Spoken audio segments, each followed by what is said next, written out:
We're talking about the American dream this morning on the... I do believe in the American dream. Great American dream. Preserving the American dream. Achieve the American dream.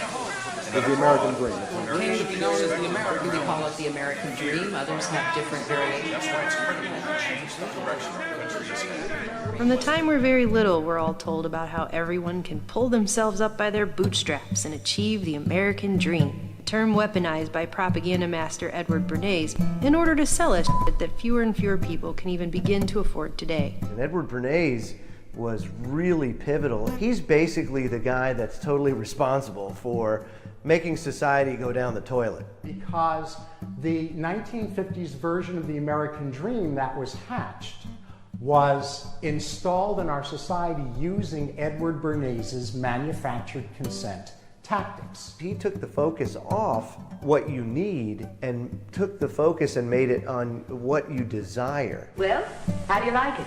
There's only one word for it. What we know today is modern day consumerism. Terrific. Large-scale production requires a vast number of consumers. Cities provide a concentrated market that makes our economic system possible.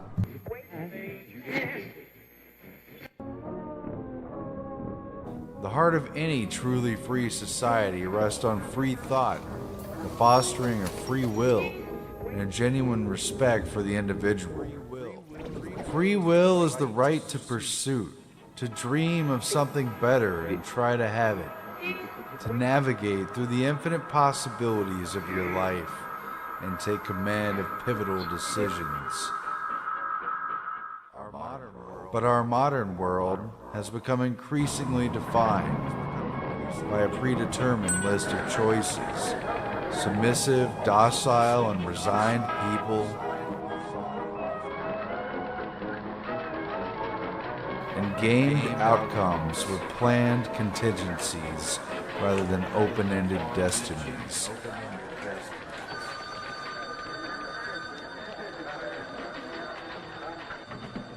Coke or Pepsi, Target or Walmart, CNN or Fox, Republican or Democrat, Mac or PC.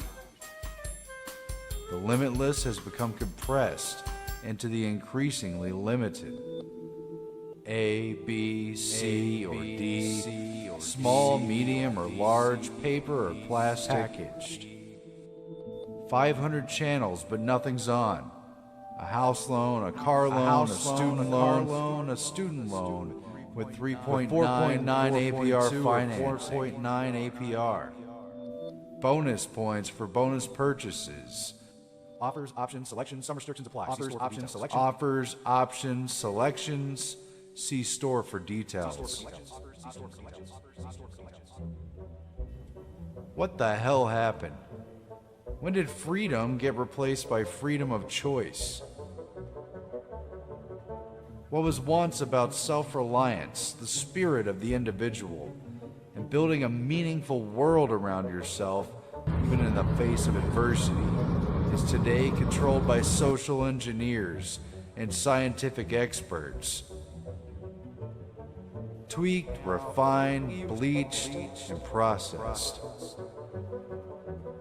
5-second sound bites, obsessive labeling and categorization, choosing sides, big data analyzed in real time, GPS location, how strongly you agree/disagree with the direction the country is going in the latest Bloomberg politics poll, how many adjectives it takes to order your coffee in the morning, LOL, OMG, LMAO, WTF, etc., hashtag buzzwords in less than 140 characters.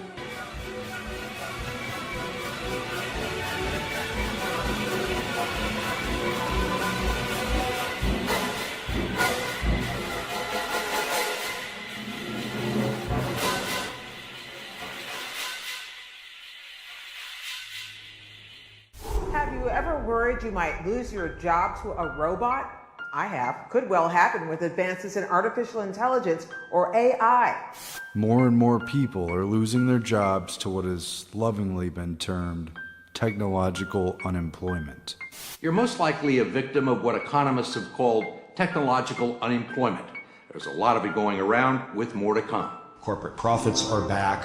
Business investment in hardware and software is back higher than it's ever been. What's not back is the jobs. And you think technology and increased automation is a factor in that? Absolutely. Automation. Robots.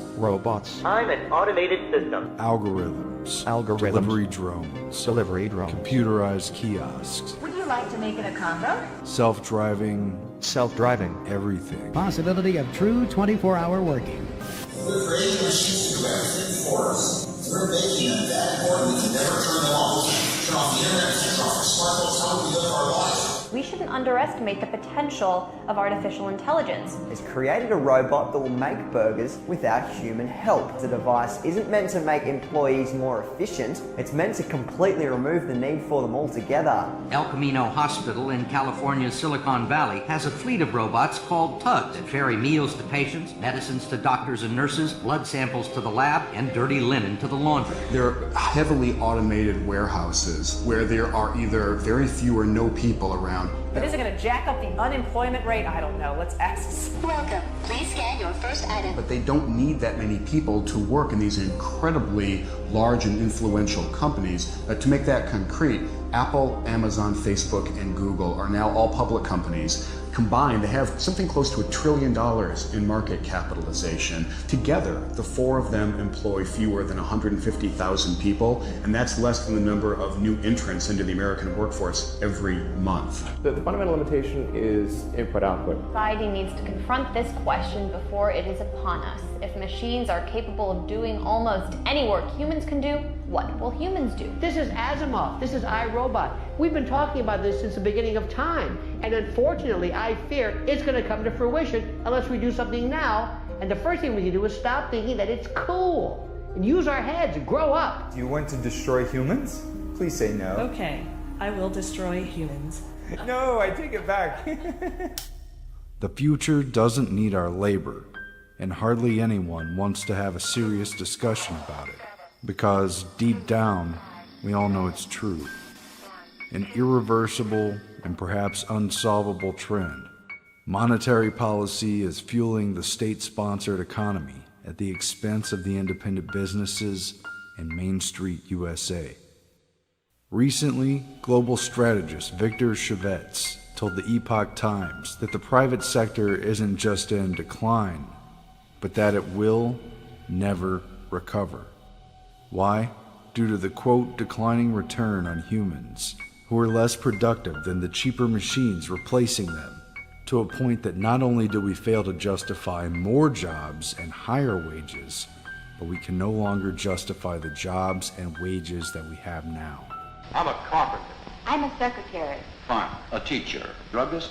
Fishermen. Chemists. Bank clerks. My job is important to many people. There's real satisfaction. You can't help enjoying work in which you can take a real pride. We're seeing protests across the country as fast food workers gather demanding a raise in the federal minimum wage. Chevets noted that the productivity isn't just shrinking nationwide, but on a global basis. And unlike in the first and second industrial revolutions, technology isn't making our work faster or more productive. It's replacing the need for our work altogether. Calculators have started popping up on the web where people can check to see the percentage likelihood that their job will be replaced by a robot.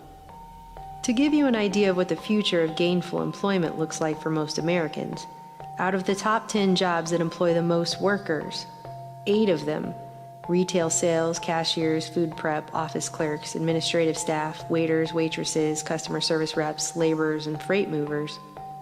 The estimation currently shows that 28 million people in this country alone have a 96.5% chance of having their job replaced by a robot. The trend stands to hold worldwide, with in some cases insanely overqualified people lining up by the thousands to take any job they can get. So human work will be worthless. But how do they expect everyone to pay their bills if everyone's out of a job?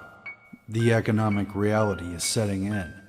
The policies of the Federal Reserve since the 2008 economic collapse are swiftly choking out private enterprise. Let the American people see what we have done in the dark of night. Bank of America, Barclays, Citibank, Credit Suisse, Deutsche Bank, Goldman, JP Morgan, and the UBS are initiating a series of actions. Treasury Secretary Hank Paulson issuing a statement tonight. The administration is committed to working with regulators to maintain market stability and mitigate the unprecedented volatility that we're seeing.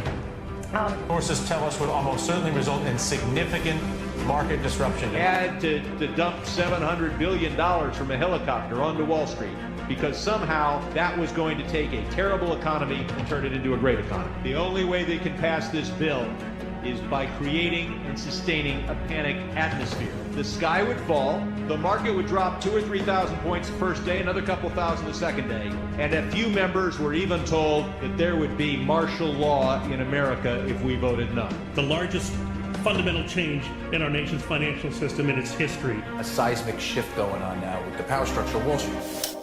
Their QE program of unlimited liquidity has created a glut of money at the top of the pyramid. There is no recovery because the cash is not trickling down into private investment or small business. Instead, investment is returning into government bonds. Victor Chavez warns, quote, "The state will just take over. It's only a question of how." And if you were dominated by the public sector, then investment in the traditional sense is no longer possible. In the business cycle theory, as Chavez explains, money and credit are abundant. Businesses invest and expand. They hire people, and consumption picks up. Profits can then return, and the economy at large can improve. But if the private sector never recovers, then investors will have nowhere else to turn but the state, and the entire vine withers. Only central bank intervention or government stimulus programs are important. Let me make it clear that the bank will take care of her needs. Now, the question is, do we all work for central bankers? That's what I want to address to our guest tonight. But aren't we all just living and dying for what the central banks do? We are absolutely slaves to central banks. In this day and age, it's easier to start a new war than to forgive debt, thanks to the banks sitting at the top of the pyramid. The intervention of the Fed has created a system poised for collapse, and that reality can only be put off for so long. Regardless, the decline and drying up of the economy is leaving people little alternative. Market signals are drawing people ever closer to the state. The outcomes of the next 10 to 15 years could be quite dramatic, he said. During that time, the economy will shift more and more to being based around the enterprise of the state and taking care of the entire population, which often sounds good on the way in the door, but tends to produce the worst traits of corruption, mismanagement, and inefficiency. From there, we already know the end result. This is a generation being conditioned to accept life under the care of government. Victor Chavez said the biggest theme is a declining return on humans, the replacement of humans, biotech, the augmentation of humans, and opium for the people, like computer games and gambling. People are being sold out, written off, distracted, dulled, subdued, and ultimately dehumanized, sent off in a dream as a new reality takes over and drifts a soft blanket over the once vibrant species of humanity. No one's going to have a job in the world, and it's just going to be the Davos elite, and we're just going to have a good time, and everyone else is going to be rioting or some stereotype like that. It's completely false. The correct answer is that everyone gets smarter because of this technology, and you solve the problem of inequality, which is a significant one, through progressive tax policies and so forth. Again, this is not news. This technological train wreck is something the elites have been discussing for decades. A speech by Norbert Wiener, the guy who invented cybernetics and basically brought machinery and robotics and automation. Way back in 1950, he was at a meeting with a bunch of top managers. He's given a speech about how easy it is to replace human action, to program what people do, and to use the computers and the machinery to do it for them. He says this elimination obviously could lead to great unemployment. I'm not only talking of overall labor, I'm talking about white-collar labor too, and really cutting into the economic backbone of ordinary people. This is in 1950. He already knows that these machines are not limited by relatively simple matters, that they're going to get more and more sophisticated, and that there's really very little that regular people can do that machines can't do in replacing them. Everything that we're doing is replaceable. But the discussion has come to a head in the last few years. This video is about what the elites running the system are talking about doing with us.